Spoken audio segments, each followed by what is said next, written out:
प्रेम से बोलिए श्रीमद् भगवद गीता भगवान की जय। श्री गणेशाय नमः। श्री गोपालकृष्ण नमः। द्वितीयोध्याय सांख्योग। संजय तम तथा कृपया इष्टम श्रु पूर्णाकुलेक्षणम विषेदंतमिदम वाक्यम उवाच मधुसूदन।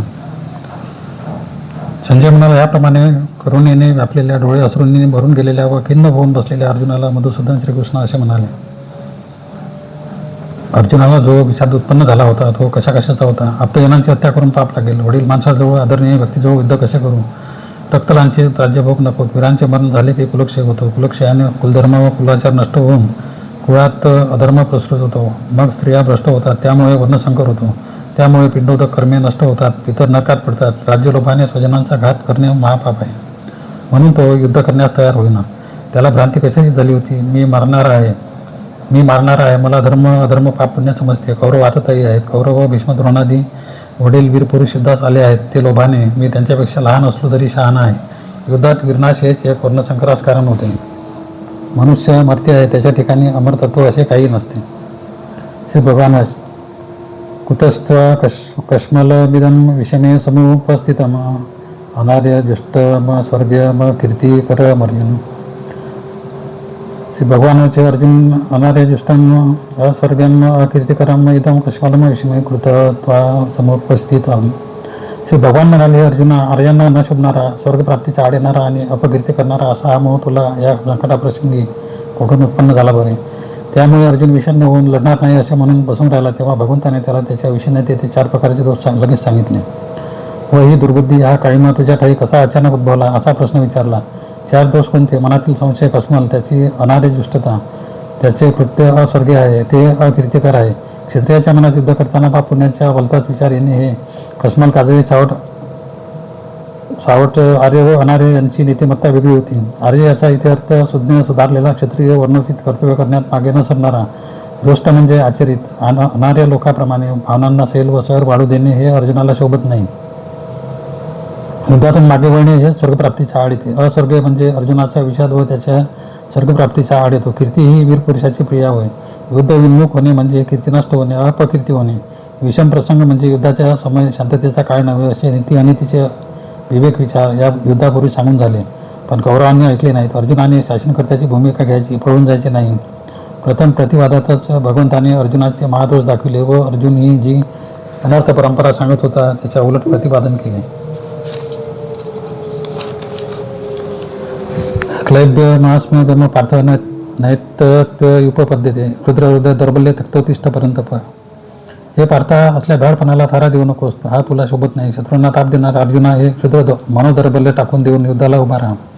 ते 4 दोष सांगून झाले. आणि अर्जुनाच्या स्वभावात वीरवृत्तीत उत्पन्न झालेला क्षुद्र दुबळेपणा, हळवेपणा म्हणजे नपुंसकत्वच आहे अशी तीव्र शब्दात त्याची कानउघाडणी करून त्याला सज्ज हो, उठ असे प्रचोदन दिले.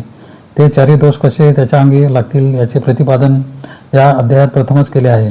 आणि देहधारी आत्मा हा अमर असतो व शरीराचा अंत म्हणजे मानवाचा अंत नव्हे हे आत्म्याच्या अमरत्वाचे तत्वज्ञानही अर्जुनाचा भ्रम अहंकर्ता नष्ट करण्यासाठी सांगितले आहे. स्थितप्रज्ञावस्था हा त्यावर उपायही सांगितला आहे. परंतप म्हणजे शत्रू तप म्हणजे तापविणारा, शत्रूला ताप देणारा हे विशेषण अर्जुनाला लावून तसे त्याला संबोधून उपदेश केला आहे. अर्जुनाला त्याच्या पराक्रमाची आठवण करून दिली आहे. अर्जुन वाच कथम भीष्मानं संख्यद्रोणाच्या मधुसूदन इषुभी प्रतिवक्ष्यामी पूर्व पूजार्हावरी सुदन. अर्जुन म्हणाला, हे मधुसूदना, ज्यांची पूजा करणे हेच आम्हाला योग्य अशा भीष्म द्रोणाचार्यावर हे शत्रुनाशना मी युद्धात बाणांनी उलट प्रहार कसा करू. 3ऱ्या श्लोकात विषम हा शब्द युद्धाला उद्देशून उपयोगात आणला आहे. 2 तुल्यबळ सैन्यातील युद्ध असते तर विषम शब्द वापरला नसता असे वाटते. 7 अक्षयणी विरुद्ध 11 अक्षयणी, 5 पांडव विरुद्ध 100 कौरव, मध्यम वयाचे शिष्य विरुद्ध अनुभवी आजोबा व गुरु, अन्यायाचे परिमार्जन करण्याचा, न्यायाचा पक्ष यशस्वी करण्याचा पांडवांचा हेतू तर अन्याय करण्याचा कौरवांचा हेतू असे सर्व काही विषम युद्ध तेथे होणार होते. आणि पांडवावर साक्षात गुरु द्रोण व भीष्म हल्ला करण्यास तयार होते. हेच विषम. आणि अशा अटीतटीच्या प्रसंगी अर्जुनाला मायेने ग्रासले. तो म्हणतो, भीष्म व द्रोण पूजनीय आहेत. त्यांच्याशी प्रतिद्वंदी म्हणून युद्ध कसे करू. मला हे योग्य वाटत नाही. इथे प्रतिवर्षामी म्हणजे प्रतिकार म्हणून युद्ध करणे असा अर्थ आहे. अर्थात प्रथम बाण मारणारे कोण. भीष्म द्रोणाधिक त्यांना प्रतिकार म्हणून बाण मारावा लागेल याची जाणीव अर्जुनाच्या अंतर्मनात होतीच. गुरुनाथाही महानुभावानं सेवा भक्तू भक्षमपिह लोके हत्वार्थ कामस्तु गुरु निहैव भुज्जीय भोगानं रुधिर प्रदिग्धानं. ह्या औदार्यशील गुरूंना मारण्याऐवजी या जगात भिक्षा मागून उदरनिर्वाह करणे सोयीस्कर आहे. हे जरी द्रव्याने कौरवांची मिंदे आहेत तरी अशा ह्या गुरुजनांना मारले असता त्यांच्या रक्ताने माटलेले भोग मला इथेच भोगावे लागतील. अर्जुनाने पुन्हा आपले म्हणणे मांडले. ते वेगळा दृष्टिकोन अंगीकारून महान श्रेष्ठ अनुभव म्हणजे ज्ञान, अनुभव व श्रद्धा असणाऱ्या आप्तवडील लोकांची हत्या टाळावी व ते राज्य देणार नसतील तरी राज्याच्या हक्कावर पाणी सोडून या जगात उदरनिर्वाह करण्याची जर समस्या उत्पन्न झाली तर वेळ आल्यास भिक्षा सुद्धा मागून पोट भरावे. हा एक पर्याय. व दुसरा पर्याय म्हणजे अर्थकाम म्हणजे अन्नादी स्वार्थासाठी व पराक्रम गाजवण्याच्या पुरुषार्थ पूर्ण करण्यासाठी हे जे भीष्म द्रोणादी आहेत त्यांची यथाकदाचित युद्धात हत्या झालीच, त्यांचा संशय पुढे प्रकट केला आहे. तर त्यांच्या हत्येचे पातक शिरावर घेऊन पाप मनात डाचत असताना रक्तलांछित राज वैभव भोगावे. अर्जुन म्हणतो, मला काय श्रेयस्कर वाटते, भिक्षावृत्तीने पोट भरलेले बरे, पण हत्या नको असे वाटते. भैक्षम अपि म्हणजे भिक्षा मागणे हे सुद्धा, अर्थात चातुर्वर्ण्यातील कृषी, गोरक्षण, वाणिज्य सेवा हे 3 पर्याय तो पुढे स्वीकारू शकणार होता. पण त्यातही हिंसा झाली तर अशा विचाराने भिक्षासुद्धा मागेन असे त्याने म्हटले आहे. ब्राह्मण भिक्षा मागून उदरनिर्वाह करतात त्याप्रमाणे करण्यात अर्जुनाला श्रेय वाटले. पण अर्थदास जरी झालेले असले तरी भीष्मादिकांना मारणे त्याला नको होते. अर्थस्य पुरुषदास असे भीष्मांनीच युद्धापूर्वी धर्मराजाला सांगितले होते. पुरुष म्हणजे देदार प्राणी, त्याला पोटासाठी दास्य करावे लागते. भीष्म व द्रोणी धृतराष्ट्र राजाचे एका अर्थी अंकित होते. म्हणून जो देह हस्तिनापुराच्या अन्नावर पोचला तो विद्यमान राज्याच्या सेवेतच कारणी पडावा अशी भीष्मांची धारणा होती. मिंदेपणाने ते युद्धाला आले होते. कौरव तर आततायी होते. आम्ही जसे विवेकी व सुज्ञ आहोत तसे ते नाहीत असे प्रतिपादन अर्जुनाने आधीच केले आहे.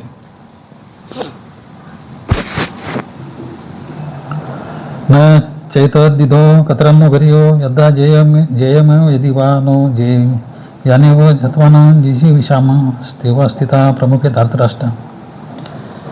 आम्ही त्यांना जिंकू किंवा ते आम्हाला जिंकतील, ह्या दोहोपैकी कोणती गोष्ट चांगली हेही आम्हाला कळत नाही. ज्यांना मारून जगण्याची सुद्धा आमची इच्छा नाही ते मुख्य कौरव आमच्या समोर उभे आहेत. युद्धात जय किंवा पराजय काही होईल काही सांगता येत नाही. अर्जुनाला हाही संशय येत होता. आणि वडीलधारे आदरणीय पूजनीय अशा व्यक्तींना पराभूत करून व मारून आम्हाला पुढे जगण्याची सुद्धा इच्छा राहणार नाही. जय झाल्यास उत्पन्न होणारी व मनस्थिती आणि पराजय झाल्यास मग तर मनाला अधिकच पोचणे लागेल. शेवटी राज्य नाहीच नाही मिळाले, मग या लोकांशी युद्ध करण्याचा विचार तरी का केला? प्रयत्नपूर्वक त्यांच्याशी युद्ध करून त्यांना जिंकावे व मारावे हा निश्चयच मुळी दोन्ही पर्यायात अपयश देणारा असा आहे. अर्जुनाच्या मनात यतिधर्माने उदरनिर्वाह करण्याची इच्छा, वनवासाचा अनुभव त्याला असल्याने व तीर्थयात्रा करताना भैक्ष्य स्वीकारलेले होते त्यामुळे प्रबळ झालेलीच होती. कार्पण्य दोष पहत स्वभाव कृष्यामित्वा धर्मसमुढच येता हे श्रेयशांनी निश्चित ब्रुही तन्मे शिष्यस्तेहम शादी मात्वा प्रपन्नम. मानसिक दैनदोषामुळे माझी नैसर्गिक वीरवृत्ती नष्ट होऊन धर्म जाणण्यास माझे मन असमर्थ झाले आहे. म्हणून मी तुला विचारतो की जे खरोखर श्रेयस्कर असेल ते मला सांग. मी तुझा शिष्य आहे, तुला शरण आलेल्या मला उपदेश कर. कृपा कृप कार्पण्य याचा अर्थ दया भावना, कृपणपणा म्हणजे संकुचितपणा, पैशाच्या बाबतीत चिक्कूपणा असा मराठी भाषेत अर्थ रूढ आहे. पण संस्कृतात दया माया ममता यांनी ग्रस्त असणे म्हणजे कार्पण्य. धर्मसमुढचेता म्हणजे कोणता धर्म श्रेयस्कर याचा उलगडा होत नाही, मनाचा गोंधळ उडतो. असा एक क्षात्रधर्म, दुसरा संन्यास, भिक्षावृत्ती धर्म या दोहोपैकी नक्की कोणते स्वीकारावे ते कळत नाही. म्हणून अर्जुन श्रीकृष्णाला म्हणत आहे, दया भावनेने माझा मूळ स्वभाव पराक्रमीपणा नष्ट झाला आहे. मी धर्माचरणाविषयी संशयात पडलो आहे. श्रेय काय ते मला कळत नाही, ते तू मला निश्चित सांग. मी तुझा शिष्य आहे, मी तुला प्रपन्न म्हणजे शरण आलो आहे, मला शिक्षण दे. विद्या किंवा ज्ञान प्राप्त करण्यास, कर्तव्य धर्म समजून घेण्यास अशा गोष्टींची आवश्यकता आहे. शंका, शिष्यत्व, शरणता, श्रवण करण्याची इच्छा, श्रेष्ठ ज्ञानीगुरु हे सर्व येथे झालेले आहे. 6वा गुण म्हणजे अनन्यता, पूर्ण श्रद्धा ती पुढील श्लोकात व्यक्त होते.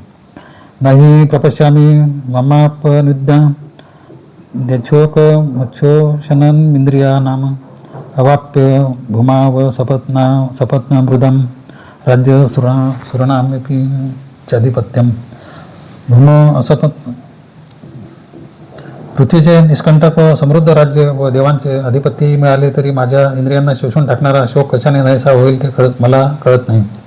अर्जुनाला श्रीकृष्णाशिवाय दुसरा कोणी गुरु दिसत नाही. विचार करून मनात शोध घेतला तर जो गुरु अर्थदास नाही आणि सर्व सिद्धी असूनही गर्व करीत नाही, ज्याच्या मनात आपल्याबद्दल स्नेह व कळकळ आहे आणि जो ज्ञानी तर आहेच, असा गुरु म्हणजे भगवान श्रीकृष्णच हे याने ओळखले. तो राज्य परत मिळविण्यासाठी युद्धाला आला होता व निष्कंटक राज्य मिळू शकेल आणि राज्य मिळाल्यावर योग्य प्रकारे यज्ञादी कर्मांनी इंद्रपदही लाभेल. हे सर्व बाह्य वैभव आहे, पण मनाची व इंद्रियांची सतत पाप कल्पनेची शोकग्रस्त अवस्था, सर्व जीवनरस व प्रसन्नता शोधन करणारी अवस्था ती दूर होणार नाही. भगवंताशिवाय भूमीहून भारी अशा पापापासून सुटका करणारा कोणी दुसरा नव्हता. ही अर्जुनाची अनन्यता होती. तो सांगितलेले नाही तर दुसरे पुष्कळ आहेत, त्यांना विचारेन असे त्याच्या मनात नव्हते. संजय उवाच. यवमुक्ता ऋषिकेश गुडाकेशपर्यंत पण योक्षे इति गोविंद मुक्त्वा तृष्णी भुव. संजय म्हणाला, निद्रेवर ताबा असणारा व शत्रूला ताप देणारा अर्जुन याप्रमाणे ऋषिकेशाला बोलून मी युद्ध करणार नाही असे त्या गोविंदाला सांगून स्तब्ध झाला. आपल्या मनात चाललेली खळबळ, नैराश्य, वनात ऐकलेल्या निवृत्ती मार्गाच्या गुणांचा मनावरील प्रभाव, कृष्णाबद्दलचा विश्वास, कात्रवृत्ती, भक्षवृत्ती यातील संघर्ष आणि धर्मभीम यांच्याजवळ आपली समस्या मांडण्याचा अनुचितपणा या सर्वांनी अर्जुनाच्या मनाची अवस्था खरोखरीच कर्तव्यमूढ अशी आहे. आणि जो खरोखरी आपल्याजवळ प्रेमाने वागतो अशा कृष्णाजवळ साहजिक तो आपल्या मनातील विचार सरळपणे मांडित आहे. येथेपर्यंत हा शब्द योजून अर्जुनाचे नाव व त्याची यावेळची मनस्थिती यातील विरोधाभास दाखविला आहे. तमुवाच ऋषिकेश प्रहसन्निव भारत सेनयोरुभयोर्मध्ये विषिदंतमिदं वचन. हे नंतर हे धृतराष्ट्र दोन्ही सैन्याच्या मध्यभागी अशा रीतीने हातपाय काढून बसणाऱ्या अर्जुनाला पाहून किंचित असल्यासारखे करून भगवान श्रीकृष्ण असे म्हणाले. कृष्ण असल्यासारखे करून म्हणाला, हे वर्णन व्यासांच्या मार्मिक शब्द योजनेचे व निरीक्षणाचे द्योतक आहे. दोन सैन्याच्या मध्ये क्षत्रिय श्रेष्ठ अर्जुन उभा आहे आणि त्याला त्या स्थितीत विषण्णतेने ग्रासले आहे. याबद्दल कृष्णाला हसू येणे साहजिकच आहे, पण वरवर जरी कृष्ण असला तरी अर्जुनाच्या प्रतिपादनाबद्दल त्याला रागच आलेला आहे. कारण आधीच क्लिबत्वाचा उल्लेख करून कृष्णाने राग व्यक्त केला आहे आणि आता असे येत आहे ते अर्जुनाच्या बोलण्यात व वास्तविक सत्यात जी विसंगती आहे तीबद्दल. भारतीय संबोधन धृतराष्ट्राला उद्देशून संजय म्हणत आहे. श्री भगवान वाच. अशोचान्नशेषस्त्व प्रज्ञावादांश भाषेचे गता सुंस्व नानु शोचंती पंडिता. श्री भगवान म्हणाले, अर्जुना, ज्यांचा शोक करू नये त्यांचा तू शोक करीत आहेस. आणि वर पंडित त्याच्या पोकळ गोष्टी सांगतो. जे खरे पंडित ज्ञानी आहेत ते मृतांचा किंवा जिवंत माणसाचाही शोक करीत नाही.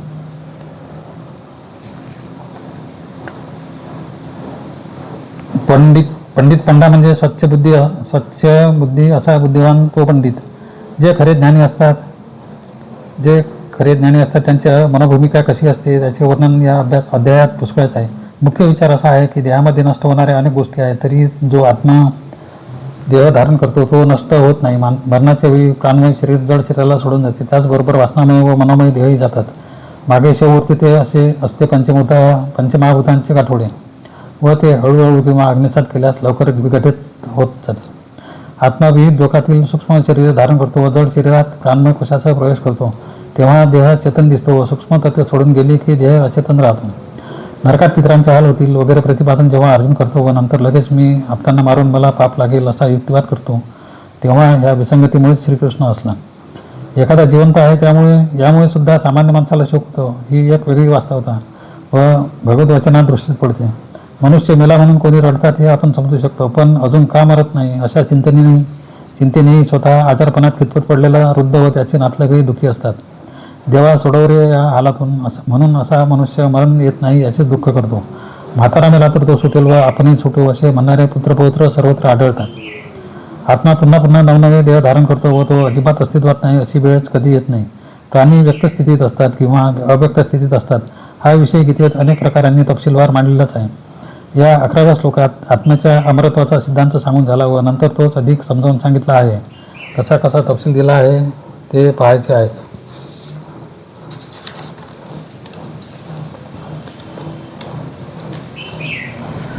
न त्वेवाह जातु न सनत नेमे जनाधिपा न चैव न भविष्याम सर्वे वयमत परम. खरोखर मी तू हे सर्व राजे पूर्वी केव्हाही नव्हते असे नाही, तसेच आपण सर्वजण यापुढे असणार नाही असेही नाही. श्रीकृष्ण इथे अर्जुनाला सांगत आहे की आपण म्हणजे अर्जुन, श्रीकृष्ण व युद्धासाठी आलेले राजे या जन्मात समोर दिसत आहेत म्हणून आहेत असे नाही, तर सारेजण पूर्वीही अन्य जन्मात अस्तित्वात होते व पुढेही पुन्हा व्यक्त होणार आहेत. अर्थात एका जन्मात युद्धात त्यांचे देह पडले तरी एकंदर दीर्घ जीवनाच्या संदर्भात त्याला काही विशेष महत्त्व नाही हे तो सांगत आहे. आत्मारूपाने मुळात अव्यक्त स्थितीत सगळेजण असणारच, मग तो मारणारा ते कोणाला, देहाला. देहिनस्मिन्यथा देह कौमार यौवन जरा तथा देहांतर प्राप्तीर धीरस्तत्र न मुयती. ज्याप्रमाणे देहधाऱ्यांना सर्व प्राणीमात्रांना बाल्य तारुण्य व म्हातारपण या देहात असते, त्याचप्रमाणे देहधाऱ्याला दुसरा देह प्राप्त होतो. म्हणून त्याबद्दल धैर्यवान मनुष्य मोह पावत नाही. मनुष्य देहाला क्रमाने प्राप्त होणाऱ्या अवस्था दिसतात व समजू शकतात. त्यात तारुण्य आले व बाल्य संपले तरी माणसाला आपण तेच आहोत असे अनुभवास येते. त्याला लहानपणाचा बोध तोच मी आहे, पण मी मोठा झालो आहे, माझे बाह्य रूप पुष्कळचे बदलले आहे, हे आपलेच पूर्वीचे पण बदललेले रूप आहे हे समजत असते. तसेच तारुण्य संपून वृद्धत्व येते तेव्हाही ही माझीच अवस्था आहे, मी आहेच, माझा अंत झालेला नाही हे गृहीत धरले जाते. त्याचप्रमाणे मरणानंतर सूक्ष्म वासनादेहात व तोही विघटित झाल्यावर मनोदेहात आपणच असतो. आपले अस्तित्व चालूच असते. हे इतरांच्या बाबतीत ते देहदृश्य नसतात, त्यामुळे समजत नसले तरी स्वतःच्या बाबतीत अनुभवास येते. तसेच स्वप्न भूमिकेत दुसऱ्याच देहाने अनुभव घेतले तरी ते मीच घेतले असे आपण म्हणतो. या उदाहरणाने श्रीकृष्ण अर्जुनाला म्हणत आहे की मरणाला धैर्यवान माणूस घाबरत नाही आणि अर्जुनानेही शत्रूंच्या देहहत्येचे एवढे पाप भय मानण्याचे कारण नाही. येथे देहांतर याचे दोन अर्थ संबोधतात. एक म्हणजे मनोत्तर सूक्ष्मदेह, दुसरा म्हणजे पुनर्जन्मानंतर मिळणारा नवीन दृश्य देह. तेथे मात्र पूर्वजन्मातला तोच मी आता आहे अशी स्मृती सामान्यता नसते, पण योगाभ्यासाने तीही मिळू शकते. अर्थात स्वतःच्या किंवा दुसऱ्याच्या मृत्यूबद्दल वाईट वाटून घेण्याचे कारण नाही. मात्रा स्पर्शास्तु कोणते शीतोष्ण सुखदुःखदा आगमा पायुनो नित्य स्थितिक्षिष्व भारत. हे कुंतीपुत्रा, शीत व उष्ण, सुख दुःख देणारे जे इंद्रिय व विषयांचे संयोग त्यांना उत्पत्ती व नाश आहेत, म्हणून हे भारता ते अनित्य म्हणजे विनाशी आहेत हे जाणून तू हे सहन कर. दृश्य देहाला सुद्धा बाहेरून प्राप्त होणारे सुखे व दुःखे इंद्रियांचा संपर्क बाह्य विषयांशी येतो तेव्हा जाणवतात, पण तेही कायम नसतात. सुख वाटते व संपते, दुःख अनुभवास येते व नाहीसे होते. असे असल्यामुळे अर्जुनाला सुखदुःखाविषयी काही महत्त्व वाटायला नको. नरकातील दुःखच काय, या जगातील दुःखे व सुखेही काळाने मर्यादित असतात. तेव्हा जे सुख दुःख स्वकर्तव्य करताना पुढे येईल त्यांची उपेक्षा करावी असे कृष्णाचे सांगणे आहे. अक्षय सुख काय ते आत्मस्थितीतच आहे असा सिद्धांत गीतेत पुढे ब्राह्मी स्थितीचे वर्णन करताना सांगितलं आहे. या ही न व्यथयन तेथे पुरुषर्षभ सम सुख दुःख धीर सोमृत तत्व आहे कल्पने. कारण हे पुरुष श्रेष्ठा सुखदुःखाने समान मानणाऱ्या ज्या विवेकी पुरुषाला हे पीडा देत नाही तोच अमृतत्वाला मोक्षाला योग्य होतो. अमृतत्वाय कल्पते आधी हिंसा युद्धातील वध मरणोत्तर हाल पाप कल्पना वैषम्य इत्यादीबद्दल अर्जुनाने आपले म्हणणे मांडले. त्याला उत्तर देताना कृष्णाने अमृत म्हणजे काय याचा थोडासा उल्लेख केला आहे. सुखाने मन विचलित होऊ नये, दुःखाने क्षुब्ध होऊ नये, म्हणजे नित्यानंदी रमलेले मन असावे. धीरवान पुरुष असा मनुष्य येथे अपेक्षित आहे व अर्जुनाला पुरुषश्रेष्ठ म्हणून त्याने असेच धैर्याने राहावे असे सुचविले आहे. नासतो विद्यतो भाव नाभाव विद्यते सत उभयोरोपी दुष्टोंतस्तन योस्तत्वदर्शिभी. जे नाही ते आहे असे होत नाही व जे आहे ते नाही असेही होत नाही. अशी नाही व आहे असत व सत या दोनची तत्वज्ञानी पुरुषांनी अंतिम सत्यता पाहून त्यांच्या स्वरूपाचा निर्णय केला आहे. या श्लोकात विज्ञानाच्या दृष्टीने वस्तुमात्राचे अस्तित्व कसे असते त्याची व्याख्या केली आहे. जे खरोखरीचे अस्तित्वात नाही ते अस्तित्वात येणे शक्य नाही आणि जे अस्तित्वात आहे त्यांचा नाश होत नाही. म्हणून कौरव अस्तित्वात आहेत असे जर अर्जुनाने म्हटले तर त्यांचे फक्त देहांतर होईल, ते पूर्णतः नष्ट होणार नाहीत. व ते जर नाहीतच असे म्हटले तर त्यांचा वध अर्जुन करणार नाही, ही कल्पना चुकीची ठरते. अंत पाहणे म्हणजे मूळ अर्थाप्रमाणे त्या वास्तवाचे खरे स्वरूप जाणणे होय. तत्वज्ञानी हेच ओळखतात. जीवाचे स्वरूप काय, जगताचे सत्य स्वरूप काय याचे दर्शन त्यांना होत असते. म्हणून अर्जुनाने अस्तित्वाचा मूलतः विचार करावा असे कृष्णाचे सांगणे आहे. अविनाशितो तद्विधे येन सर्वमिदं ततम विनाशमव्यशस्य न कश्चित कर्तुमर्हसि. ज्याच्यापासून हे जग विस्तारले आहे व हे जग ज्याने व्यापिले आहे ते मूळ आत्मतत्व अविनाशी आहे असे समज. या अव्ययतत्वाचा नाश करण्यास कोणीही समर्थ नाही आणि देह व वस्तू मात्र यात सतत अवस्थांतर होत असते हे तर दिसतेच, पण मग हे बदलते चित्र कशाच्या आधारावर दिसत आहे.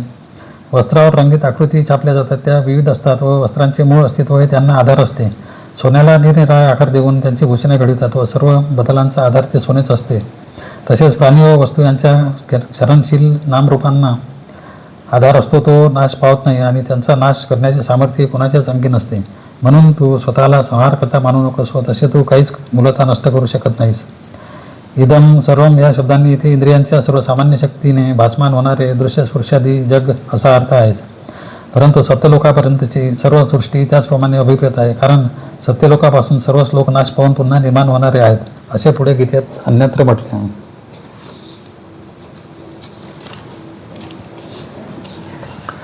अंतवंत इमे देहा नित्यशोक्ता शरीरिना अनाशिनो प्रमेयस्य तस्माद्युध्यस्व भारत. नित्य अविनाशी व अतर्क असा जो शरीरधारी आत्मा त्याने धारण केलेले हे देह नाशवंत आहेत असे तर सर्वच म्हणतात. तेव्हा अर्जुना तू युद्ध कर. शरीर धारण करणारा इथे जीवभूत सनातन आत्मा असा अर्थ. तो विविध देह धारण करतो. ते अंत पावणारे असतात. विविध देह म्हणजे स्थूल देह, प्राणमय कोश, वासनामय कोश, मनोमय, कारणमय कोश, आनंदमय इत्यादी कोश व पुन्हा पुन्हा जन्म घेतला जातो तेव्हा प्राप्त झालेले मानव, पशु, पक्षी आदी योनीतील विविध देह असे दोन्ही अर्थ होतात. युद्ध केल्याने देहांचा अंत अर्जुनाच्या हातून होणार आहे असे अर्जुनाने मानू नये आणि त्या कारणाने युद्ध विन्मुख होऊ नये. उक्ता म्हटले जातात. इथे गीतेपूर्वीच्या उपनिषदादी वाङ्मयातील ज्ञानी जनांची वचने अभिप्रेत आहेत. नाश न पावणारा, अप्रमेय, प्रमा म्हणजे मोजमाप, प्रमेय म्हणजे मापण्यायोग्य अर्थात साकार, मर्यादित आणि अप्रमेय म्हणजे माफ करता येत नाही असा तर्क करून सूक्ष्म कल्पनेच्या माफतही आत्मा बसविता येत नाही. यन व्यक्ती हंतार यशे न मन्यते हतम उभवतो न विजानितो नायंती न हन्यते. जो कोणी हा आत्मा मारणारा असे मानतो आणि जो याला मेला असे मानतो त्या दोघांनाही खरे समजत नाही. कारण हा आत्मा मारितही नाही आणि मारलाही जात नाही. अर्जुनाला आपण कौरवांना मारणारे आणि ते मरणारे अशी जी कल्पना मनात उत्पन्न झाली होती ती खोटी होती. तिचा संबंध फक्त देहाशी होता व देह तर अर्जुनाकृत हिंसेच्या निरपेक्ष नाशच पावणारे आहेत. तेव्हा मी यांचे देह मारतो असे जर अर्जुन म्हणेल तर ठीक, पण देहकाराने समोर दिसणारे सर्व वीर मुळात न मरणारे आत्मतत्वच आहेत. अर्थात आत्मा मारला जातो असे म्हणणे चूक आहे. तसेच हिंसा किंवा वध होणार तो देहाकडून होणार. आत्मा मारणारा आहे असे म्हणणेही चूक आहे. तेव्हा घातक किंवा घात केला जाणारा असे दोन्ही कर्म आत्म्याच्या ठिकाणी मानणे हे अज्ञानी माणसाचेच अज्ञान होय. विज्ञान दृष्टीने ते चुकच ठरते. न जायते म्रियते वा कदाची नाय भूत्वा भाविता न भूय अजो नित्य शाश्वतोय पुराणो न हन्यते हन्यमाने शरीरे. हा कधीही जन्मत नाही व मरतही नाही. हा जन्माला आला होता व नाहीसा होऊन पुन्हा जन्माला येईल अशीही नाही. हा जन्मरहित नित्य शाश्वत पुराण पुरुष आहे. देहाचा नाश झाला तरी याचा नाश होत नाही. शरीरच मारले जाते किंवा मरते असते. आत्मा जन्माला येतो किंवा मरतो असे कधीच घडत नाही. तो पूर्वी होता मध्ये नाही, मग पुन्हा तो पुढे केव्हा तरी असेल असे त्या आत्म्याचे गुण नाहीत. तो तर जन्माला येणे या प्रक्रियेने न बदलणारा होय. नित्य शाश्वत पुराण म्हणजे अनादी किंवा सनातन होय. अर्थात अर्जुनाने शरीरांचे हनन केले तरी आत्मा मरत नाही. युद्ध केलेच पाहिजे या सिद्धांताच्या पुष्टीसाठी सत्यरूप आत्मतत्वाचे ज्ञान श्रीकृष्ण येथे सांगत आहे.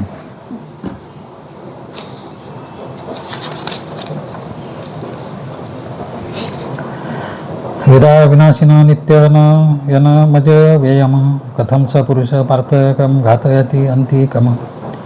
अर्जुन ज्याला हा आत्मा अविनाशी, नित्य, जन्मरहित व अक्षय आहे हे समजले तो पुरुष कोणाला कसा मारविल किंवा स्वतः कोणाला कसा मारील. मागील प्रतिपादनाचाच हा विस्तार आहे. अर्जुनाने जर आत्म्याचे असे नित्यत्व, अजस्त्व, अमृतत्व लक्षात घेतले तर युद्धात वध करणे हे कर्म आपल्या हातून झाले किंवा मी केले असे अर्जुनाला वाटताच कामा नये. वासांशी जीर्णानी यथा विहाय नवानी गृहणाती नरोपरानी तथा शरीरानी विहाय जीर्णा नन्यांनी संयाती नवानी देही. ज्याप्रमाणे एखादा मनुष्य जुनी वस्त्रे टाकून दुसरी नवीन वस्त्रे परिधान करतो त्याचप्रमाणे देही म्हणजे देहधारी आत्मा जुनी झालेली शरीरे सोडून नव्या देहात जातो. नर या शब्दाचा अर्थ येथे मानव असा घ्यावायचा. स्त्री असो किंवा पुरुष असो तो नरच. गीतेत पुरुष हा शब्दही असाच करूनही मानव या अर्थी वापरला जात आहे. देहरूपी पुरामध्ये जो वस्ती करतो तोच पुरुष अर्थात देहधारी जीवात्मा असाच अर्थ. मग तेथे बाल किंवा स्त्री असा अर्थही होऊ शकतो. भगवंताला मनुष्य मात्र असा अर्थ येथे अभिप्रेत आहे. आपण जीर्ण वस्त्र टाकून देतो तेव्हा त्या वस्त्राबद्दल आसक्ती ठेवीत नाही. देही म्हणजे जीवात्मा आपले शरीर जीर्ण झाले तर दुसरे शरीर पाहून त्या नव्या शरीरात शिरतो. या ज्ञानाचा संदर्भ घेऊन भगवंत अर्जुनाला असे सांगत आहे की युद्धात काय किंवा अन्यथा काय मरणाचे खरे स्वरूप असे आहे. म्हणून आपतेष्टांचा मृत्यू आपल्या हातून ओढवेल यांची खंत तू करू नकोस. वस्त्रे व स्थूल देह यांचे साधर्म्य या ठिकाणी उपमेने दाखविले आहे.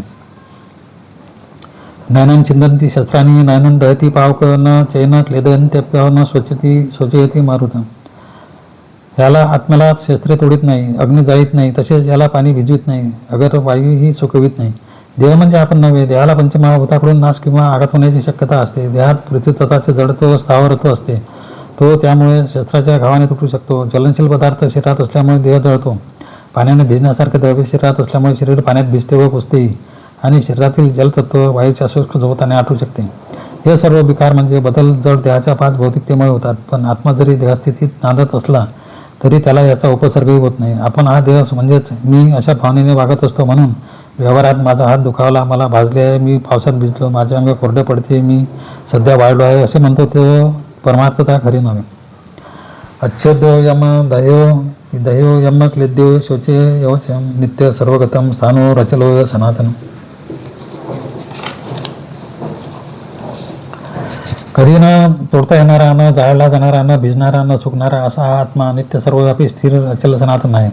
हा आत्मा अगदी छेद न जाणारा आहे, जलन न पाहणारा आहे, भिजत नाही व वाढत नाही असे नकारात्मक वर्णनावरील श्लोक वाचून श्लोकाचाच पाठपुरावा करीत सांगितले. मग विचार असा येतो की त्या आत्म्याची काही खूण, काही लक्षणे तरी असतीलच, ती कोणती? तर तीही येथे सांगितली आहे. आत्मा हा नित्य आहे, म्हणजे तो पूर्वी नव्हता किंवा भविष्यकाळी नसेल असा काळाच्या ठायी संपणारा नाही. तसेच स्थलाच्या ठायीसुद्धा तो मर्यादित होणारा नाही, म्हणून तो सर्वत्र असतोच असतो. स्थान म्हणजे स्थित असा, स्थिर असा, अर्थात तो एकाच वेळी व सर्व काळ सर्वच ठिकाणी स्थाने व्यापून असल्यामुळे तो हालत नाही. वाऱ्याने झाड हलते, प्राणी एका स्थानावरून दुसरीकडे जातात, ते बाह्य जगातील एक देशीय पदार्थाच्या बाबतीत अनुभवास येते. तसेच इथे काल एक पाषाण होता, वस्तू होती पण आज ती इथे नाही असे सीमित वस्तूबद्दल म्हणता येते. पण आत्मा सर्वव्यापी असतो म्हणून तो अभावात्मक नाही, चल नाही व सनातन आहे. सनातन याचा अर्थ स्थलकाल निरपेक्ष, सदाच स्वयंमेव अस्तित्वात असणारा कायमचा. अव्यक्तो यम चिंत्यो यम विकार्यो यमुच्यते तस्माद्देव विदित्वेन न त्वं शोचितो महर्षी. हा आत्मा इंद्रियास अगोचर, मनासही अगोचर आणि निर्विकारी आहे असे म्हणतात. या आत्म्याचे अशा प्रकारचे स्वरूप ओळखून त्याच्याबद्दल शोक करणे तुला उचित नाही. जे व्यक्त झाले ते आकार नष्ट होऊन दिसेनासे होते, पण आत्मा स्वभावतः अव्यक्त असल्यामुळे तो चिंतनाच्या प्रांतात येत नाही व त्याला विकारही होत नाही असे उपनिषदेत व शास्त्रीयात द्रष्टा ऋषींनी म्हटले आहे. तेव्हा पाप लागते, नरकगती मिळते वगैरे जे अर्जुनाने अनुशुश्रुम यासारख्या शब्दांनी सूचित केले. श्रुत ज्ञान आहे, त्याच परंपरागत ग्रंथाच्या आधाराने आत्म्याच्या अविकारी सनातन अस्तित्वाबद्दल सत्यज्ञान भगवंत अर्जुनाला सांगत आहे. आणि आत्मा हा असा आहे हे जाणून अर्जुनाने त्याचा नाश होतो वगैरे कल्पनाही करू नये व त्याबद्दल दुःखही करू नये असा त्याला उपदेश करीत आहे. अथ चैन नित्यजात नित्यवा मन्यसे मृतम तथापि त्वं महाभाव नान शोचितो महर्षी. हे अर्जुना, हा आत्मा जन्म घेतो व मृत्यू पाहतो असे जरी तुला वाटत असले तरी त्याबद्दल शोक करणे तुला उचित नाही. आत्मा अविनाशी आहे, म्हणजे तो कायमचा जन्माला आलेला आहे, व्यक्त आहे, पण कधी मृत होतच नाही असे म्हणायचे नाही. म्हणायचे का? किंवा तो मृतच आहे व जन्माला येणारच नाही असे म्हणायचे आहे का? याचे अविनाशित्व कसे आहे? अर्जुनापुढे भगवंत हा उपप्रश्न उपस्थित करून त्यावर शंका निरसन स्वतःच करीत आहे की आत्मा तसा आहे असे म्हटले तरी अर्जुनाने शोक करणे उचित नाही. देहाचे विनाशित्व व आत्म्याचे अविनाशित्व हे व्यवच्छेदरूप ज्ञान घेतेत. पुढे पुरुष व प्रकृती, अक्षर व अक्षर याचे जे ज्ञान आले आहे वा त्याचे बीज रूप आहे. क्षेत्रज्ञ हे वेगवेगळे जाणावे असे पुढे येथेच म्हटले आहे. जातस्य ध्रुव मृत्युर्ध्रुव जन्म मृतस्य च तस्माद परिहार्यते न त्वं शोचितो महर्षी.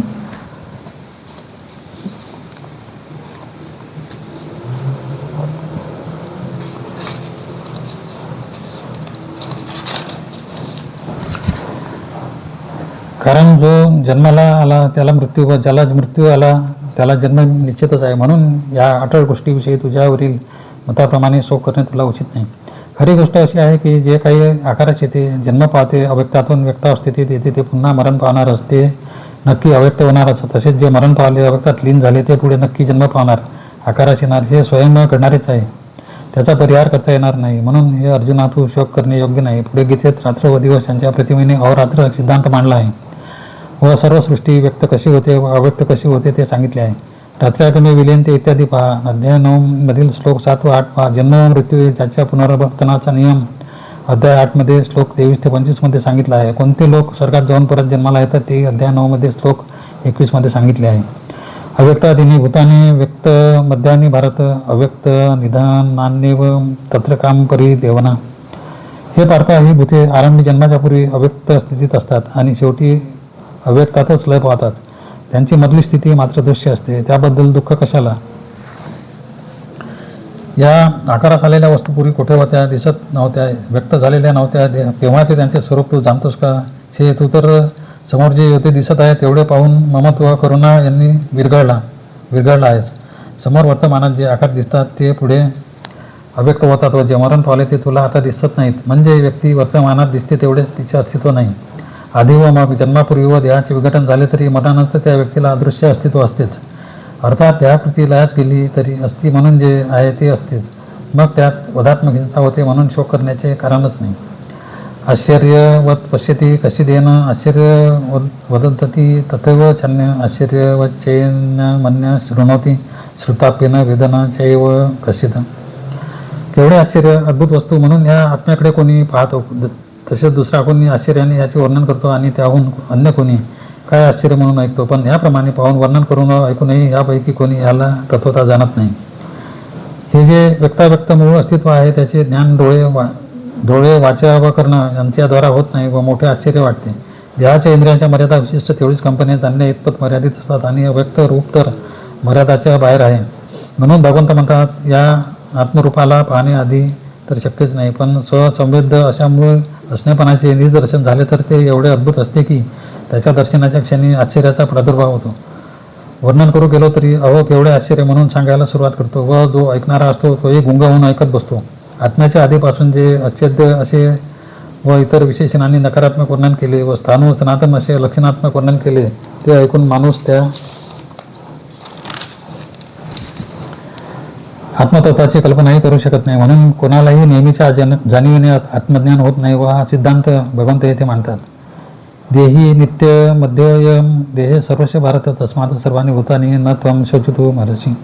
हे अर्जुना, सर्वांच्या देहातील आत्मा हा कधीही मारता येण्याजोगा नाही म्हणून कोणत्याही प्राण्याबद्दल तू शोक करू नये. नित्य अवध्य आहे असे आत्म्याचे वर्णन करतात तेव्हा एक सिद्धांत अध्यारोत आहे की आत्मा नित्य आहे. म्हणजे त्या अखंड एकरस नित्य अस्तित्वात त्याचा नाश होण्याचा संभव आहे. असा क्षण अशी वेळ कधीही येत नाही. कारण अवध्य हे विशेषण काही बाबतीत काही विशिष्ट अवस्थात काही वध्य प्राण्यांना लावले जाते. रणात निशस्त्र असा प्रतिस्पर्धी असेल तर त्याच्यावर शस्त्र चालवू नये व त्याचा वध करू नये. तो माणूस त्या वेळेपुरता अवध्य असतो. शरणागताचा वध करू नये, दूताचा वध करू नये. रणात जखमी वीरांची शुश्रूषा करणारे अवध्य असतात. अशा प्रकारे विशिष्ट परिस्थितीत माणसे अवध्य असतात. पण आत्म्याचा वध करणे हीच गोष्ट मुळी इथे अशक्य आहे. म्हणून अवध्य हे आत्म्याचे लक्षण. वध करण्यास अशक्य व नित्य असा हा आत्मा आहे अशा अर्थाने घ्यावायचे आहे. आत्महत्या शब्द चुकीचा आहे. देहांत, देहत्याग, देहत्या असे शब्द बरोबर असतात. अशा प्रकारे कोणत्याही प्राण्यांच्या देहनाशाबद्दल अर्जुनाने शोक करू नये. स्वधर्मापि चावेक्षेन विकंपितु महर्षी धर्मादीन यद्वा श्रेयो क्षत्रियस्य न विद्यते. स्वतःच्या क्षात्रधर्माच्या दृष्टीने युद्धाला भिणे तुला योग्य नाही, कारण क्षत्रियांना धर्मयुद्धाहून अधिक श्रेयस्कर असे दुसरे काहीही नाही. आत्म्याच्या अमृतत्वाचा सिद्धांत पुढे करून भगवंताने अर्जुनाचे ममत्व शोक कसा अयोग्य आहे ते अर्जुनाला समजावून सांगितले. तेवढे उच्च तत्वज्ञान एक वेळ बाजूच राहू दे, पण वर्णधर्माप्रमाणे क्षत्रिय असणाऱ्या अर्जुनापुढे दुसरा प्रश्न तो प्रस्तुत करतो. क्षत्रियाचे कर्तव्य प्रजांचे रक्षण करणे. आततायी दुष्ट दुर्जन लुटारू चोर राजकीय आक्रमक अंतर्गत बंड करणारे असे जे घातकी लोक असतील त्यांच्याशी युद्ध करणे व त्यांना मारून किंवा पराभूत करून राज्य सुरक्षित ठेवणे हे आहे. धर्मराज्याचे गेलेले राज्य मिळवण्यासाठी प्रस्तुतचे युद्ध नुसते अपरिहार्यच नव्हते तर धर्मकर्तव्य आहे आणि तो स्वधर्म आहे. स्वधर्माचे पालन करताना धीर खचून कसे चालेल. क्षत्रियाला जर रणात वीरगती म्हणून लाडताना मरण आले तर तो स्वर्गात जातो असे आधीच भगवंताला माहीत आहे. तेव्हा युद्धापेक्षा जास्त श्रेयस्कर असे तुझे दुसरे काही कर्तव्य नाही. उलट रणात शस्त्र खाली ठेवणे तर नाहीच नाही असे सांगून भगवान अर्जुनाला पुन्हा स्वकर्तव्याची जाणीव करून देत आहे. यदृश्या सोपपन्न स्वर्गधार मपारुतम सुखिन क्षत्रिया पार्थ लभंते युद्ध विदृश्यम. हे अर्जुना, दैवयोगाने आपोआप उघडे सापडलेले स्वर्गाचे द्वारच असे हे युद्ध भाग्यवान क्षत्रियासच लाभते. रणांगणात मरण आले तर ज्या नरगतीचा बागुल व अर्जुनाने पुढे केला होता ती नरकगती तर नशीब येत नाहीच. उलट तो वीर रणात पडला तर सरळ स्वर्गात जातो. मग पार्थ हे युद्ध म्हणजे स्वर्गात जाण्याचे उघडलेले द्वारच आहे. म्हणून स्वतःच्या कर्माचा व कर्मफलाचा विचार केला तरी युद्ध करणे तुझे कर्तव्य आहे. असे धर्मयुद्ध करण्याचे भाग्य मोठ्या भाग्यवान क्षत्रियांना लाभते. येथे श्रीकृष्णाने अर्जुनाला प्रथम त्याच्या आद्य कर्तव्याचे व त्यातील श्रेयाचे स्मरण करून दिले. पुढे दुसरा पर्याय किती वाईट आहे ते सांगतो. अथ चत्वमिमं धर्म संग्राम न करिष्यसि ततम स्वधर्म कीर्ती स हित्वा पाप मवाप्स्यसि. असे असून देखील जर हे धर्मयुद्ध तू करणार नाहीस तर स्वधर्म आणि कीर्ती गमावून पापाचा धनी होशील.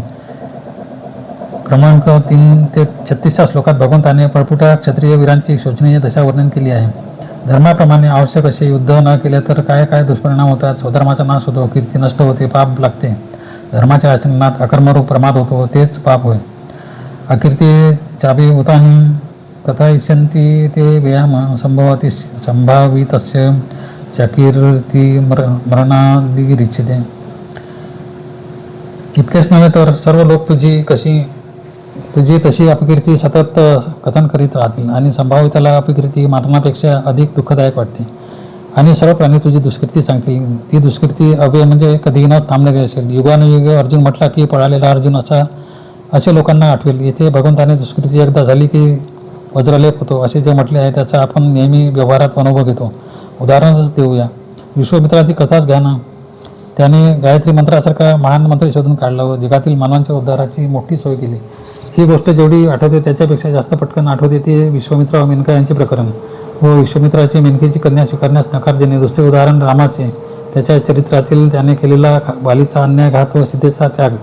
याच गोष्टी आजकाल लोकांच्या चटकन स्मरणात येतात व रामाचे सदून बाजूला राहून दोष मात्र वादाचे विषय बनतात. पांढऱ्या पटावरचा एक काळा ठिपकाच लक्षात येतो. विस्तीर्ण धवलपट गृहीत धरतो तो लक्षातच घेतला जात नाही. येथे शिष्ट व आदरणीय व्यक्तीला मरणापेक्षा दुष्कृतीचे भय जास्त असते हा सिद्धांत भगवंताने सांगितला आहे.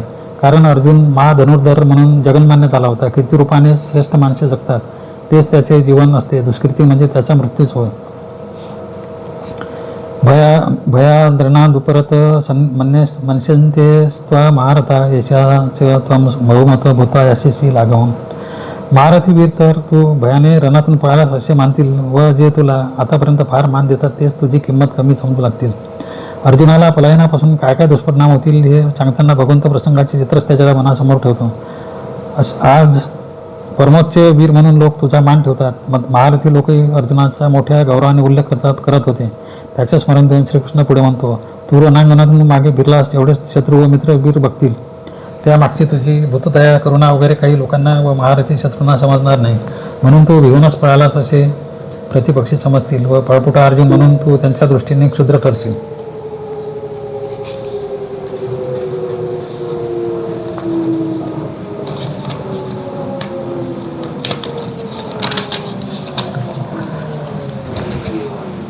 वाच्य वादांश बहु न वदिष्यन्ति तवा हिता निंदन्तस्तव सामर्थ्यतो ततो दुःखतरं नु किम.